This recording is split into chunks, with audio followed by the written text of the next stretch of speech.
De lujo, recién charlando con Gastón Lea fuera de aire, un tipo tan amplio y con tanto para conocer y con tantos lugares y una carrera tan grande, hoy con un nuevo desafío en Juventud Unida Río Cuarto. Gastón, gracias por venir, ¿cómo estás? No, gracias a vos, bien. Bueno, ¿qué es esto primero de Juventud, no? ¿Cómo te topa este desafío nuevo tras lo que fue el éxito en General Dehesa, no? Sí, como vos decís, un desafío que tomamos nosotros, el hecho de irnos de Dehesa en una situación inmejorable. Pero bueno, somos un cuerpo técnico que apuntamos a nuevos desafíos, a que eso nos motive mucho y bueno, surgieron algunas cosas que estaban dando vuelta. Pero bueno, en toda esta vorágine salió lo de Juventud. Bueno, hablamos con Julio Titarelli, nos pusimos de acuerdo y bueno, y empezamos este proyecto lindo que bueno, ojalá que los resultados nos acompañen para poder prolongarlo. Te tocó venir a Río Cuarto, creo que fue principio de 2011, fin del 2010, como jugador de Estudiantes en el Argentino A. La imagen que tengo tuya, al margen de aquel gol que le hiciste a Racing, si no me equivoco, un empate en Nueva Italia, cuando te rompes el tendón de Aquiles entrando en calor porque estabas a punto de ingresar a un partido, creo que era 0-2 contra Alumni, y te tocó una desgracia de esas invensadas, ¿no? Porque estabas haciendo una entrada en calor medio urgente porque el partido te requería y te terminas rompiendo, ¿no? Que un poco grafica lo que es la vida del futbolista, ¿no? De un día para el otro, de un minuto para el otro, la cosa como cambia, ¿no? Sí, lo de Estudiante fue por ahí atípico en mi carrera porque no fui un jugador de tener lesiones.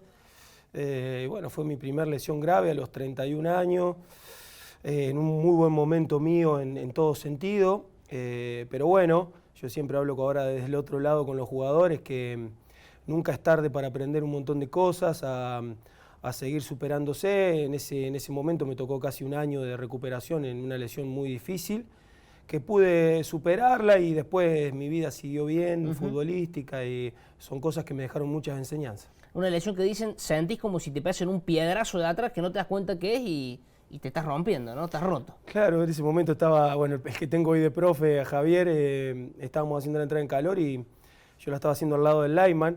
Cuando siento que se corta el tendón, pensé que el lineman me había pisado de atrás. Y bueno, cuando miré y no había nadie, caí encima del profe y le dije si me cortó el tendón, porque ya uno escuchaba cómo era esa lesión. Pero bueno, son cosas de la vida. Naciste en Rufino, clase 79, y te vas a jugar a Newell's. Digamos que agarras, ¿a qué edad llegas a Newell's? Y yo tenía 12 años. 12 años, o sea, en tu casa prácticamente viviste.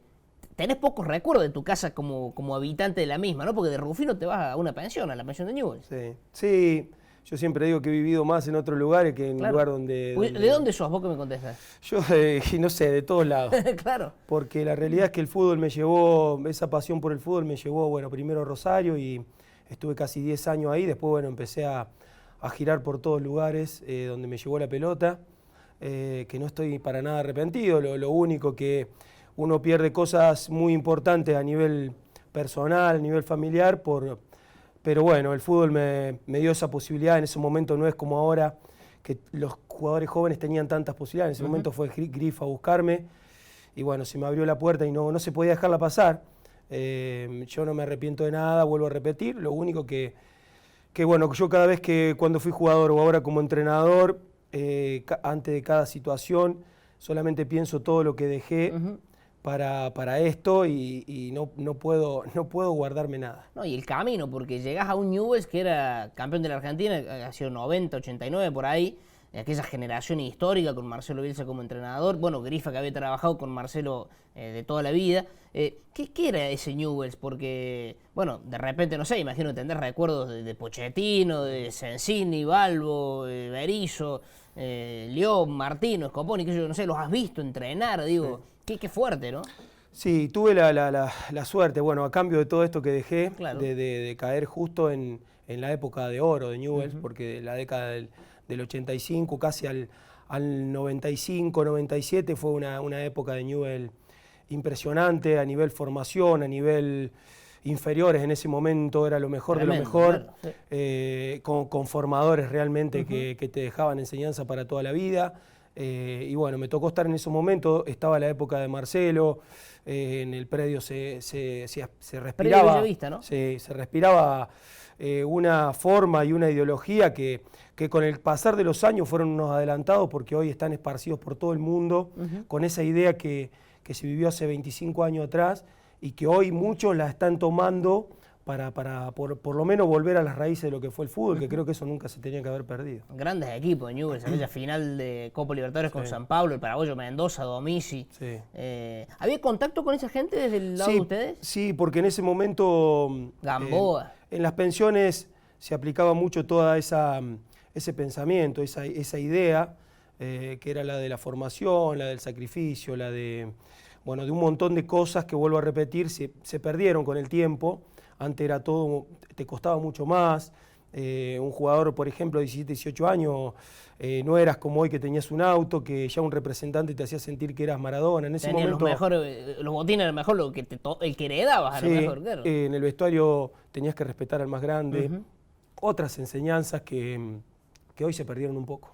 En eso del respeto, para un poco ponerlo en palabras, vos, pibito recién llegado a una primera división, el lugar lo veías y te apichonabas ahí, y si te ocurría a lo mejor tutear a un veterano o nada, ¿no? Era una imagen como, que no sé si no parecía que aquello era mejor, sino que distinto que era, ¿no? Sí, por ahí se excedía a veces en algunas cosas, pero yo, si me das a elegir entre los excesos de hoy y los excesos de ese momento de esas cosas, prefiero lo de antes, porque te dejaba muchas más enseñanzas. Yo me acuerdo que a los 16 años, cuando me fui de la selección juveniles, que termino el proceso con Peckerman, vuelvo y me llevan a entrenar en la semana con primera, pero bajaba mi categoría los fines de semana.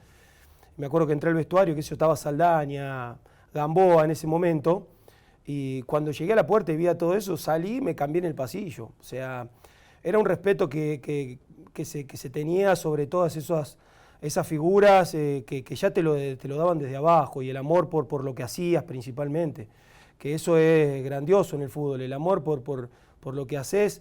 Creo que es fundamental, la pasión esa no se puede perder. Me da la impresión, y esto muy desde el lado de quien ha visto muchas entrevistas, de lo que es Rosario, un microclima tan particular, que si te escucho a vos hablar sin saber quién sos, me doy cuenta que sos de Newell's, y si escucho hablar a un pibe que es de Central sin saber quién es, me doy cuenta que es de Central.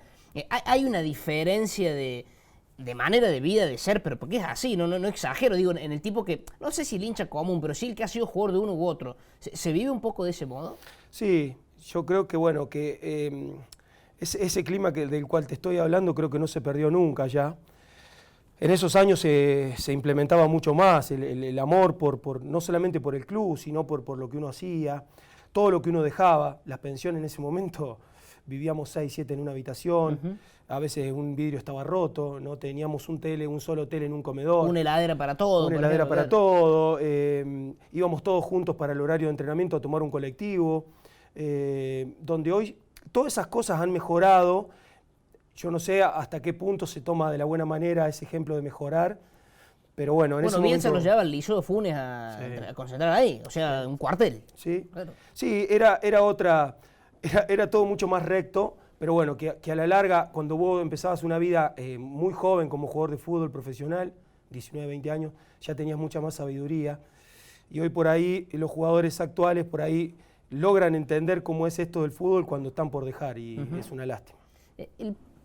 No te preparan para dejar el fútbol, ¿no? Es como un déficit, decir, cuando empezás, pues decir, desde los 12 años que te fuiste a jugar, tuviste la suerte de continuar, hiciste tu carrera, pero nadie te dice, che, a los 30 y tantos, 40, vas a dejar de jugar, y de repente te topas como que puedes tener materialmente muchas cosas y demás, pero ¿y qué hago? Y no tengo un oficio, la verdad no estudié para hacer o para estar en un oficino. ¿Cómo se materializa esa idea? Bueno, desde la misma forma que te hablaba lo anterior. En Newell's en ese momento, hablo de Newell's porque fue mi casa, nos enseñaban a todo esto, a la pasión y a todo lo que uno deja, y que la carrera del jugador es tan corta que tenés que aprovecharla. Lamentablemente la carrera del jugador, lo que tiene, yo siempre digo, de contra, es que el tiempo de jugador es en una edad para el ser humano joven medianamente. Claro. Por eso se queman etapas, ¿no? Sí, claro. Se queman muchas etapas, y que la realidad es que cuando uno ya empieza a tener un poco más de cabeza, es cuando tenés que dejar de jugar.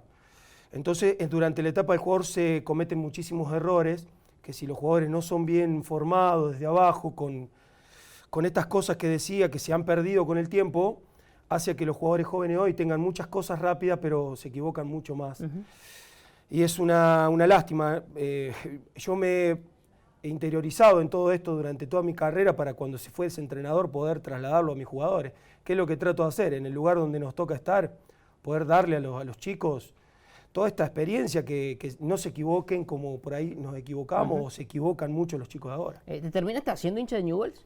Sí, Un poco a la fuerza, yo digamos. en realidad mi papá es hincha de River fanático, o sea, fanático, como de pueblo, que escuchábamos los partidos de River cuando era chico, mi papá lavaba el auto en la radio, y después la casualidad que al segundo partido, después de debutar yo con Newell's, me toca ir a jugar en el televisado de los domingos, que antes había uno solo, Claro, el domingo 6 de la tarde. 6 de la tarde en cancha de River, contra River, y yo en el túnel, entrando a la cancha, pensaba... Tu viejo lavando el auto. Sí, mi viejo lo que estaría pensando, la sensación de él en ese momento, ¿no? Claro. Me acuerdo que ese momento justo me tocaba encontrarme con Pablo Aimar, que fuimos compañeros de selección, y jugaba Saviola, Aimar y Ángel, ese equipo Claro, de River. claro.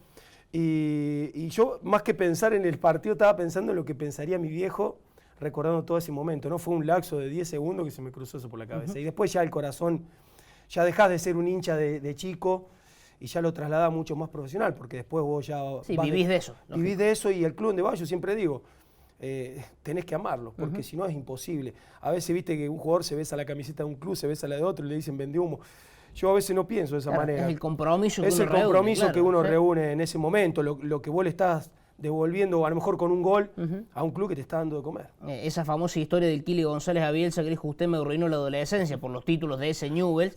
¿Qué jugador de Central veía y decía, me gustaría tenerlo en mi equipo en Newell's? Es difícil. No sé, algún talentoso tipo el Polillo da Silva, Vitamina Sánchez, un pibe como Coluso, un cojudo como Carbonari, digo. Sí, nosotros lo odiamos tanto a Central que nos costó siempre admirar a algún jugador, ¿viste? Ese odio, entre comillas, de fútbol, que te costaba admirar a un jugador. Yo creo que el Negro Palma Central, claro, fue un jugador que dejó una huella en Rosario. Después venía Lequi González, generaciones nuevas. Esos 10, Luciano de Bruno. Luciano de Bruno, que fueron jugadores que dejaron mucho. Bueno, el Kili González en ese momento, estuvo en la época esa también, después de Newell, de esta época dorada, empezaron a aparecer estos jugadores. Pero yo creo que el Negro Palma es un poco la bandera de Central. Yo siempre digo que por ahí hay cosas que solo el futbolista profesional puede sentirlas, que uno a lo mejor juegue hasta con los amigos, o sea, no hay manera. Pero digo, lo que es la pasión en primera persona de lo que te tocó vivir en Tucumán con Atlético, por ejemplo, digo, de estar en una cancha con 20 a 30 mil tipos que te están apoyando o insultando, propio instituto, propio Newell, digo, ¿cómo es esa sensación del hincha de entrar y de repente estás en un lugar que te ve todo el mundo, que son miles y miles de tipos que te están alentando, que te gritan? Imagino que sos goleador, has hecho goles importantes, digo, sí. Todo eso se te empieza a potenciar más. ¿Hay recuerdos de ese tiempo? ¿Te acordás? ¿Lo materializas? Sí, siempre recuerdo. Siempre recuerdo. El grito de gol, por ejemplo. Sí, de los gritos de gol es una sensación única, irrepetible. Yo por ahí tengo amigos que me hacen ver algún gol o me mandan un video y demás, y uno puede verlo, pero esa sensación uno no la puede expresar. Y nunca más, como que queda ahí. Nunca más, claro. Queda ahí, queda guardada en uno, son cosas que solamente el jugador puede sentir. El hecho de por ahí patear un penal en circunstancias que límite, tenés un estadio, claro. 35.000 personas, 30.000. En Tucumán me tocó patear un penal, que justo no estaba en Nero Sarría, yo había entrado. Talento, que era el encargado. ¿No? Bueno, fui a patear el penal y me acuerdo que estábamos jugando un octogonal para llegar después al ascenso que logramos. Y bueno, y estar en ese momento del penal, me acuerdo de tomar la carrera y decir, bueno, tengo 30.000 que están acá y toda la gente que había en Tucumán con el fervor que había y tocar patear ese penal. Pero bueno, te vuelvo a repetir, yo en cada circunstancia complicada pensé un segundo lo que dejé para llegar hasta ahí y bueno, y había que afrontar. Da para mucho más, tengo muchas preguntas por hacerte, en una segunda visita lo vamos a hacer, pero para ir cerrando y en el presente... sabemos cómo juegan tus equipos, pero ¿este Juventud Unida lo estás pensando de una manera especial? Sí, con lo que estamos viendo, el material que tenemos, hacer un equipo como nos gusta a nosotros, con intenso, que sea bastante directo.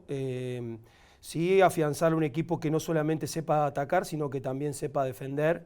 Para mí la forma de jugar bien al fútbol no es solamente salir jugando desde abajo, hay que ver la característica de los jugadores que tenemos. La cancha, el piso. Sí, claro. Si tenés un central que por ahí es fuerte en el juego aéreo, pero si vos le obligás a salir jugando, va a cometer muchos errores, va a perder confianza. Todas esas cosas las estamos viendo, las estamos analizando y bueno, no va a ser de un día para otro. La idea nuestra es ir de menor a mayor y ir sacándole lo mejor a cada jugador dentro de sus posibilidades. ¿El tipo más fuerte que te tocó en contra? El tipo más fuerte que me tocó en contra fue Méndez de Vélez, un central. ¿El gallego? Sí. Me acuerdo que a mí colega me de técnico. Sí, me tocaba aguantar la pelota y yo en eso era bastante mañoso, pero ese jugador me mató ese día en cancha de Vélez. Lo recuerdo hasta el día de hoy. Y no era un tipo tremendamente grandote, ¿no? A lo mejor sí muy armado, pero digo... Durísimo, muy fuerte para marcar. Ese me lo recuerdo. Gastón, gracias por venir. Da para mucho, insisto. Me quedaría horas hablando contigo, pero para otro momento lo vamos a hacer. No hay problema. Un placer y bueno, desearte lo mejor. Bueno,